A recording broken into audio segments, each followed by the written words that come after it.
ఏ మాటకా మాట మాట్లాడుకోవాలి కానీ ఒక్కొక్కసారి దువ్వాడ దున్నిన దివ్యల మాదిరి గారు చాలా నిజాయితీగా మాట్లాడిద్ది. ఆల్రెడీ ఆమె చెప్పుకుంటా ఉండేది కదా, నేను స్ట్రైట్ ఫార్వర్డ్ అని ఆమె అంటూ ఉంటుంది కదా. చాలా స్ట్రైట్గా మాట్లాడిద్ది.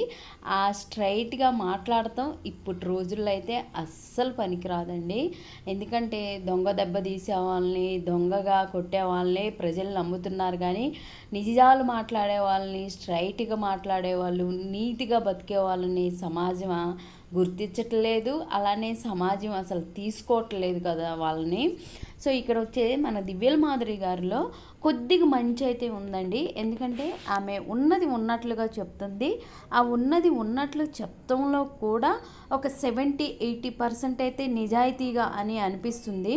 ఎందుకంటే ఫేక్ అనేది ఆమె ఏమీ చెప్పటం లేదు. అలానే వాళ్ళు ఫేవరిజం అని, వీళ్ళు ఫేవరిజం కూడా చూపించట్లేదు. అక్కడ గేమ్లో ఏముందో అదే ఆమె చెప్తుంది. మనకి కావాల్సింది కూడా అదేను. కానీ ప్రజలకు కావాల్సింది వేరేగా అర్థం చేసుకున్నారు. ఏదేమైనా మన దువ్వాడ దున్నిన దివ్యల మాధురి గారు అయితే ఎలిమినేషన్ అయిపోయింది. ఆమెది అన్ఫెయిరా అనేసి అంటే అన్ఫెయిర్ ఏం కాదండి, ఫెయిర్ ఎలిమినేషనే. బట్ ఏంటంటే ఆమె మాట్లాడే మాటలు చాలా కటువుగా ఉంటాయి అన్నమాట. అంటే నాకు తెలిసి అయితే ఆమె కొంచెం మారిందండి. బహుశా ఇంకొక 4-5 వారాలు ఉంటే ఆమెలో చేంజ్ అనేది చాలా వరకు కనిపించదని నేను అనుకుంటున్నాను. ఎందుకంటే వచ్చినప్పుడు చాలా ర్యాష్గా ఉంది. ఆమె 2 వీక్స్లోనే ఆమెకు ఒక 20% అయితే ఒక మార్పు అనేది స్టార్ట్ అయింది. బహుశా ఆమె ఇంకో కొన్ని రోజులు ఉంటే ఇంకా మంచిగా మార్చుకొని జీవితం గురించి, అంటే ఆమెకు అంత అవగాహన ఉందిలే కానీ, బట్ ఏంటంటే ఇక్కడ నలుగురు మధ్య ఎలా ఉండాలి, మనుషులంటే ఏంటి, ఇవి కొంచెం తెలుసుకున్నాను అనేసి ఆవిడ నిన్న ఏదైతే మన శివాజీ గారి చాణక్య గారి షో ఉంటుందో, చాణక్య గారి షోలో కూడా ఆవిడ చెప్పటం జరిగింది. ఏదేమైనా దువ్వాడ మాదిరి గారు వెళ్ళిపోయింది అనమాట నిన్న.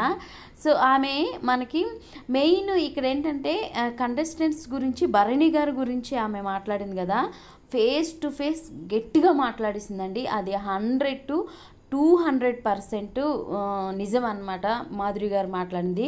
ఎందుకంటే బ్యాచ్ బిచ్చును వచ్చి కరెక్ట్గా దింపుతాడు అనేసి అంటే అసలు ఆయన ఆ హౌస్కి తగ్గ అతనే కాదని ఆమె స్ట్రైట్గా చెప్పింది. అదైతే 100% కరెక్ట్.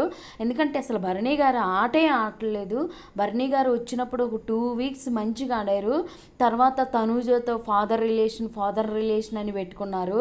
దివ్య వచ్చిన తర్వాత అసలు ఆయన ఆటే కనిపించలేదు. అసలు ఆయన ఏంటో ఒక ఫ్యామిలీని సెట్ చేసుకొని దివ్య వాళ్ళిద్దరు బంధం ఏంటో అస్సలు అర్థం కావట్లేదు. తండ్రి కూతురు బంధం అయితే నాకైతే అనిపించట్లేదండి. నేను లాస్ట్ వీడియో చేసినప్పుడు కూడా చాలామంది కూడా ఇదే విషయం, వాళ్ళ తండ్రి కూతుర్ల బంధం ఏం కాదు. సో తనూజది ఈయనది కొంచెం రిలేషన్ అలా ఉంది కానీ మరీ దివ్య ఆయన కోసం అన్నీ సాక్రిఫైస్ చేయటము, ఒకరి గురించి ఒకరు ఏడ్చుకోవటం, ఒకరి గురించి ఒకరు పట్టుకోవటము, ఇవన్నీ కూడా అసలు ఆ రిలేషన్కి అది చెడ్డ పేరు అయ్యిద్ది అనమాట.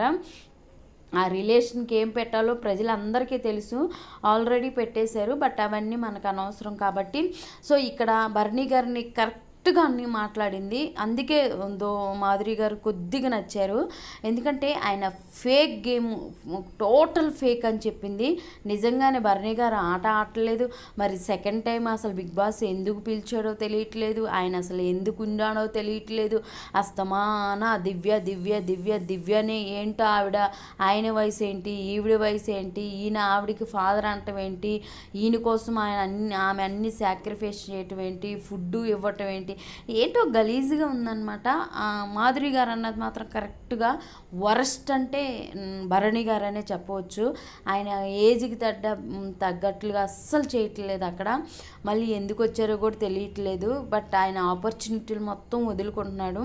ఇంకపోతే మనకి శివాజీ గారి అదే మన చాణక్య గారి షోలో అయితే దువ్వాడ మాధురి గారు కొన్ని విషయాలు మాట్లాడలేదు.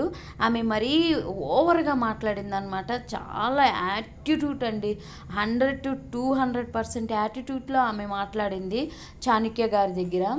కానీ అక్కడ కొంచెం తగ్గించుకుంటే బాగుండేదేమో అనిపిస్తుంది. అసలు ఎట్లా పడితే అట్లా మాట్లాడింది అనమాట. అసలు ప్రతి దానికి మన శివాజీ గారు మాట్లాడుతుంటే ప్రతి దానికి ఆపోజిట్ మాట్లాడింది. సో మళ్ళీ ఏం చెప్పిద్ది, నేనే కావాలని బిగ్ బాస్లోకి వెళ్ళాను, నేనే కావాలని బయటకు వచ్చాను అనేది అసలు ఆయన యాక్సెప్ట్ చేయట్లేదు. అయినా కానీ ఆవిడ అసలు ఒప్పుకోవట్లేదు. ఆవిడే కావాలని బిగ్ బాస్లోకి వెళ్ళిందంట, మళ్ళీ ఆవిడే బయటకు వచ్చేసిందంటే అలా ఎలా వచ్చేస్తారు బయటికి? ఆడియన్స్ మీకు ఓటు తక్కువ వేసారంటే అస్సలు ఒప్పుకోవట్లేదు. ఇక్కడ ఏంటంటే నిన్న గోల్డెన్ బటన్ ఉంది కదా తనూజ వాడొద్దని ఈవిడ చెప్పిందంట ఆవిడికి. అంటే అడిగారనమాట చాణక్య గారు, మీరు తనూజ మరి గోల్డెన్ బటన్ ఎందుకు వాడాలని? నేనే చెప్పాను ఆవిడకి వాడకూడదని. అదేమంటే మా ఆయన పుట్టినరోజు అండి. ఏంటండి అసలు దానికి దీనికి ఏం పోలుకుంది? మరి అలా ఆయన పుట్టినరోజు అని తెలుసు కదా, మరి అలా ఆయన పుట్టినరోజు అప్పుడు బిగ్ బాస్లోకి మీరు ఎందుకు వచ్చారని కూడా చాణక్య గారు అది నా ఇష్టం అనిద్దే. ప్రతిదానికి ఆపోజిట్గా మాట్లాడుతుంది. అసలు అది నచ్చలేదు. బట్ ఇదే యాటిట్యూడ్ ఆమె వచ్చిన 1 వీక్లో ఒక 2-3 రోజులు చూపించింది. తర్వాత కొంచెం కూల్ అయ్యింది అనేసి అనుకున్నలోపు మళ్ళీ చాణక్య గారి దగ్గర మళ్ళీ అదే యాటిట్యూడ్ చూపించింది. ఏదేమైనా ఆమె యాటిట్యూడ్, ఆమె బిహేవియర్, ఆమె మాట్లాడే విధానము, ఆమె ఏంటంటే నేను ఇలానే మాట్లాడతాను, నేను ఇలానే ఉంటుంది కానీ బట్ మారుతారు చాలామంది. బహుశా ఆమెకి ఇంకో 3-4 వీక్స్ ఉంటే మారేదేమో. కాకపోతే అన్లక్కీ అనమాట, వెళ్ళిపోయింది.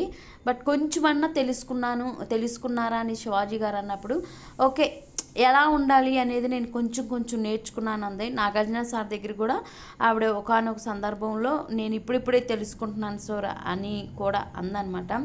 ఏదేమైనా కానీ ఆమెదైతే అన్ఫేర్ ఏం కాదు, ఫేర్ ఎలిమినేషన్ అనమాట. సో వెళ్ళిపోయింది.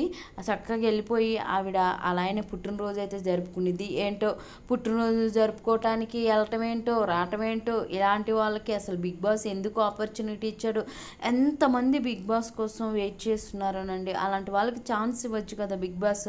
ఎందుకు వీళ్ళు ఆల్రెడీ నేను డబ్బు కోసం వెళ్ళలేదనిద్ది, మరి డబ్బు కోసం వెళ్ళినప్పుడు ఎందుకు ఇలాంటి వాళ్ళు? డబ్బులు లేనప్పుడు టాలెంట్ ఉన్న వాళ్ళని తీసుకోవచ్చు కదా. సో ఏంటో ఈ బిగ్ బాస్ కూడా.